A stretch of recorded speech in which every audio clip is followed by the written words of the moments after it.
Well, Saskatchewan Premier Scott Moe is in Ottawa today, fresh off a trip to Beijing, where he spoke to Chinese leadership about tariffs imposed by Beijing on Canadian canola and agricultural products. Premier Moe spoke to the Prime Minister today about that trip and to share his thoughts about where this goes next and how the conversation went. We're happy to say Premier Moe is in studio today.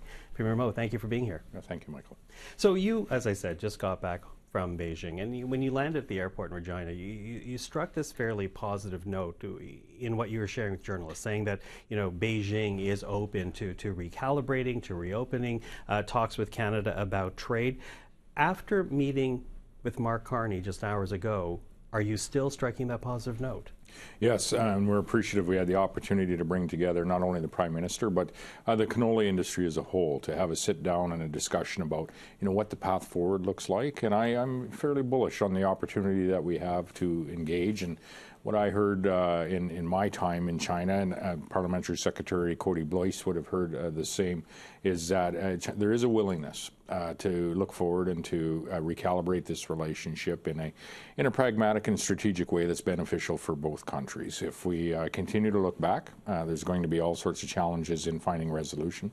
But if we do look forward, I think there is a path, hopefully, in sooner rather than later. So I would think you're going to see engagement now by the federal government at an increased level in the weeks and months ahead. Okay, so further engagement, does that mean, for example, dropping the Canadian tariffs on Chinese EVs? Because when you look at what's happening to canola, for people who haven't been following very closely, the canola tariffs is a direct response to the EV tariffs that Canada applied to China. And then when it comes to other agricultural products, that is in response to tariffs against Chinese steel and aluminum. Are those going to be amended or dropped? Yeah, there's irritants on both sides. We're concerned with the canola, the pulse crop irritant, the pork irritant, seafood. But the Chinese have some concerns around the EV tariffs that are there. And the way to find that constructive path forward is through dialogue and engagement. And so I would hope that you're going to see a number of Canadian ministers engaging with their counterparts, whether it be in China or other areas of the world, in the next number of weeks to have those conversations. And there's other countries that have found a path forward. Mexico, for example, has a different EV tariff rate than Canada and the U.S. has. The European Union has found a path forward in this discussion as well. And so I'll leave, that landing spot to the engagement that we have, but it isn't as simple as just reducing or removing the EV tariff, for example, because we must never forget that our largest trading partner is just to the south of us.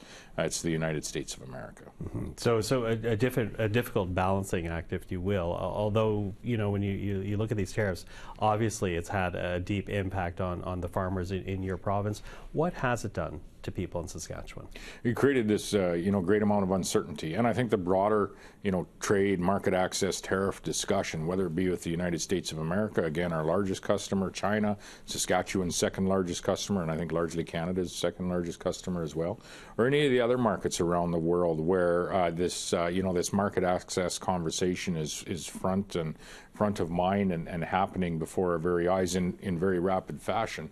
It's creating this vast amount of uncertainty. And so the sooner that we're able to get to a much more stable place with those markets of interest, USA, China, and in Saskatchewan's case, we export to over 160 markets around the world. So a lot of work and runway to happen there. But in Canada's case, it's a large number as well. And so a lot of work to do in each specific market. Each market is approached a little bit differently. China is approached a little bit differently than the United States of America.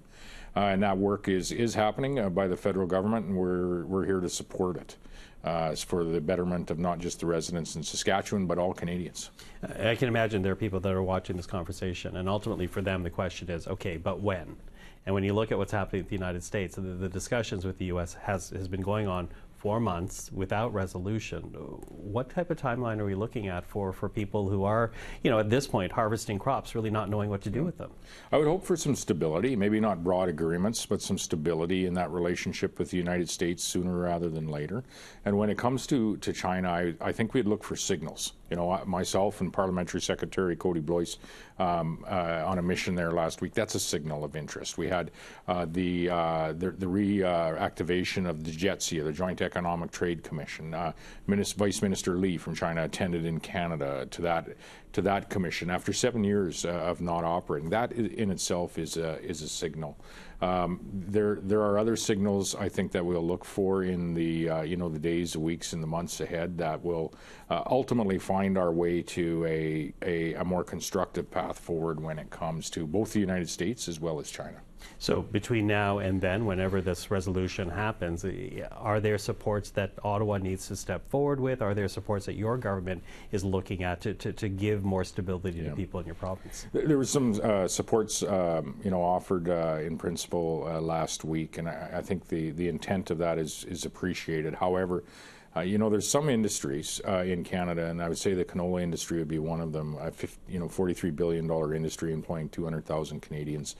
I don't know that we can afford to support that industry. And what that industry needs is market access sooner rather than later to both markets, the United States of America as well as China, Japan, Mexico, many other markets are of utter importance to the ag industry more broadly, including the agri-food, canola oil and meal industry.